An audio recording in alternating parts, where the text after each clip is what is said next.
সকাল সকাল উঠে পুকুরের জাল দিয়ে মাছ ধরে আনলাম।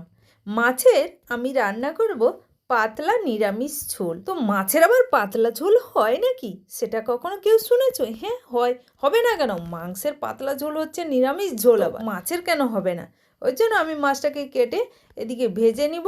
তার আগে ফুলকপি আলুগুলোকে সেদ্ধ করে নিয়েছি, আর সেই কড়াইতে আবারও তেল দিয়ে ফুলকপি আলুগুলোকে হলুদ দিয়ে লবণ দিয়ে ভেজে নিব। এদিকে কড়াইতে 5 ফোড়ন, শুকনো লঙ্কা, আদা বাটা, কাঁচা লঙ্কা বাটা, লবণ 1 চামচ, হলুদ 1 চামচ, লঙ্কা গুঁড়ো 1 চামচ দিয়ে ভালো করে কষিয়ে জিরে বাটা, ধনে বাটা দিয়ে আবারও একটু জল দিয়ে ভালো করে কষিয়ে নিয়ে যখন মশলা থেকে তেল ছেড়ে দিবে, সেই ভেজে রাখা আলু আর ফুলকপি দিয়ে একটু এখানে নিরামিষ টমেটো সস দিয়ে একটু ফুটিয়ে নিয়ে মাছগুলো দিয়ে ধনে পাতা দিয়ে দুটো কাঁচা লঙ্কা দিয়ে একটু যখন হয়ে আসবে 1 চামচ মানে হাফ চামচ ঘি আর গরম মশলা দিয়ে নামিয়ে নেবো। ব্যাস হয়ে গেল রুই মাছের নিরামিষ পাতলা ঝোল। ভিডিওটি ভালো লাগলে লাইক, শেয়ার, সাবস্ক্রাইব করবেন।